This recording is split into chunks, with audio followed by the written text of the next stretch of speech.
Hello everyone, मेरा नाम नासिर नवाज़ है और मैं ऑस्ट्रेलिया में रजिस्टर्ड माइग्रेशन एजेंट हूँ। आज की बात इंटरनेशनल स्टूडेंट्स के हवाले से, आप इसको ज़रा गौर से सुनिएगा। मैं दो सवाल को एड्रेस करने जा रहा हूँ। एक ये कि अगर आपको इंटरव्यू कॉल आती है और मिस हो जाती है, क्या किया जाए?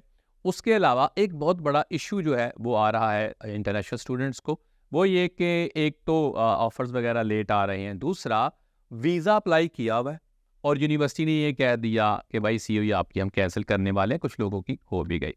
पहले सवाल का ये है कि अगर आपको लेट्स से इंटरव्यू कॉल आती है, हाउ वुड यू नो कि आपको इंटरव्यू कॉल आती है? अगर आपको उन्होंने वॉइस मैसेज छोड़ा है या कुछ भी, या आपको हमने कॉल करने की कोशिश की या आपको हम रीच नहीं कर सके, तो वो क्या करते हैं, वो रीस्केड्यूल करते हैं। रीस्केड्यूल ऑन डिमांड नहीं होती, ये दोबारा कर सकते हैं आपको कॉल। इसका ये मतलब नहीं है आपने एक दफ़ा कॉल जो है मिस कर दी, अब दोबारा वो आपको ज़िंदगी भर कॉल नहीं करेंगे। ये आपसे नाराज़ नहीं हो जाते, आपको दोबारा कॉल भी कर सकते हैं। हो सकता है जब आपको उन्होंने कॉल की, आप बाइक चला रहे हो, गाड़ी चला रहे हो सकता है कहीं ऐसे शोर में हो, आपको पता ना चला हो, तो इट्स ओके अगर आपने मिस कॉल कर दी।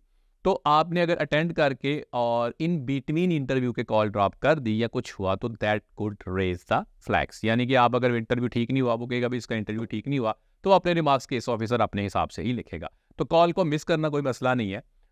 वो अनइंटेंशनली आपसे हो सकता है, ऐसी कोई बात नहीं है, लेकिन वो दोबारा आपको कॉल करने के लिए, स्केड्यूल करने के लिए आपको वो अपनी मर्जी से करते हैं। ये नहीं बताते हम किस टाइम पे कॉल करेंगे, टू अवॉइड मैनी थिंग्स। मिसाल के तौर पे ये ना हो गया भाई किसी ने किसी के साथ बैठ के कुछ कर रहा हो, किसी कोई नोट्स बना के रखे उसके जवाब दे रहा हो, तो कॉल को मिस करना कोई ऐसी बड़ी बात नहीं है। दूसरा ये बड़ा हो रहा है कि बहुत सारे लोगों के ऑफ़र वगैरह लेट आ रहे हैं। ऑफ़र लेट आने की वजह जो है मुल्क की लेवलिंग हो सकती है, और जो रिसेंटली लॉज या पॉलिसीज़ जो हैं वो इम्प्लीमेंटेशन हो रही है। यूनिवर्सिटीज़ ये चाहती हैं और गवर्नमेंट भी ये चाहती है कि बहुत सारे जेन्युइन स्टूडेंट आए, उनको ज़्यादा स्क्रूटनाइज़ किया जा रहा है, ज़्यादा उनको देखा जा रहा है कि भाई इनका जो प्रोफाइल है वो ठीक है नहीं है। तो यूनिवर्सिटी अपने एंड के ऊपर ज़्यादा इन्वेस्टिगेट कर रही है, इवन के बैंक स्टेटमेंट्स तक को वो देख रहे हैं। वो इस वजह से डिलेज़ का शिकार हो सकते हैं। इसके अलावा बहुत सारे चीज़ें ये हुई कि जो यूनिवर्सिटीज़ हैं उन्होंने अप्लाई किया हुआ था। अब स्टूडेंट को सीओई आ गई, वीज़ा अप्लाई किया हुआ है। अब यूनिवर्सिटी ने ये नोटिफिकेशन भेज दिया कि भाई अपनी वीज़ा एप्लीकेशन विड्रॉ कर लें। विड्रॉ करने का मतलब ये है कि भैया आपकी हम सीओई कैंसिल करने लगे हैं, आपका कोई नुकसान ना हो। इस सूरत में क्या किया जाए? इस सूरत में दो तरह के रिस्पॉन्सेज हो सकते हैं। एक ये, अगर तो आपका वीज़ा नज़दीक है, वीज़ा आने वाला है, तो आप का अगर वीज़ा ग्रांट हो गया और सीवी कैंसिल नहीं हुई, दैट्स फाइन। लेकिन अगर इन बिटवीन उन्होंने आपका वीज़ा अगर प्रोसेस में चल रहा है, प्रोसेस में चलते-चलते आपको उन्होंने सीओई आपकी कैंसिल कर दी और आपका वीज़ा अभी नहीं आया, तो केस ऑफिसर ने जब ये देखना होता है कि आपके बहुत सारी और उन्होंने चीज़ें देखनी है, उनमें से एक ये भी देखना है कि सीओई आपके पास एक्टिव है या नहीं है। केस ऑफिसर के पास दो तरह के अब रिस्पॉन्सेज हैं। अब या तो वो आपको लेटर ऑफ नेशनल जस्टिस या एडिशनल इन्फॉर्मेशन का भेजेगा, भाई आपकी मैंने सीओई चेक की है। सीओई जब मैंने चेक की तो वो तो एक्टिव नहीं थी, यानी आपकी जो प्रपोज्ड स्टडी है वो तो सिरे से मौजूद ही नहीं है, क्योंकि स्टूडेंट तो अपना वीज़ा जब अप्लाई करता है तो वो तो उसी की बेस पे कर रहा है सीओई के ऊपर कि मैं पढ़ने जा रहा हूँ और ये वाला कोर्स पढ़ने जा रहा हूँ।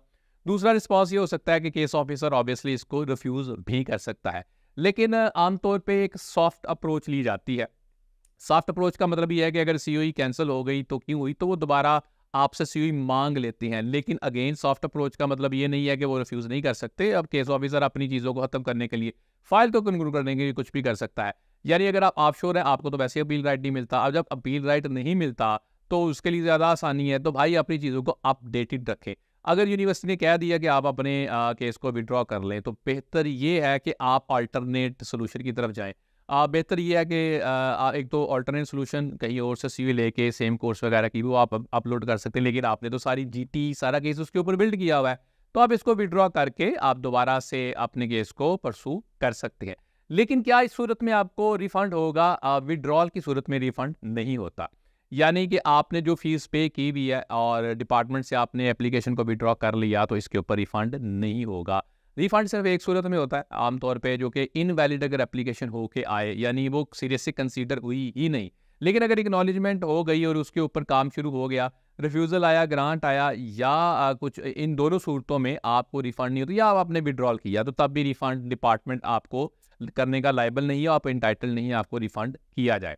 तो इन सूरतों में ये करना चाहिए कि आपने फॉलो द इंस्ट्रक्शंस, आप और अरेंजमेंट की तरफ जा सकते हैं। इसका ये है कि फ्रस्ट्रेटिंग इसके अंदर ये है, आपको ऑब्वियसली ज़्यादा टाइम लगाना पड़ेगा। Once again you engage with another university और आप उसमें जाके दोबारा से आपको ऑफ़र लेना, दोबारा से सीवी लेना, दोबारा सारी चीज़ों को मैनेज करना, ये मुश्किल है, लेकिन रिफ्यूज़ल से बहुत बेहतर है। लेकिन खुदा ना खास्ता अगर रिफ्यूज़ल आ जाए तो फिर भाई आपको कोई और यूनिवर्सिटी भी नहीं लेगी। वो सीधा-सीधा ये देखेंगे कि आपका रिफ्यूज़ल था और दोबारा आपको जीटी स्टूडेंट यानी कि जेन्युइन स्टूडेंट आपको नहीं समझेंगे।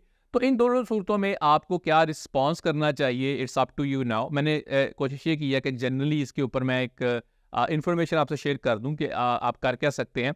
आपका सवाल है, कमेंट है, क्यूरी, आप कमेंट बॉक्स में कमेंट कर सकते हैं। हमें सपोर्ट करने के लिए, हमारे चैनल को सपोर्ट करने के लिए सब्सक्राइब करें। Thank you.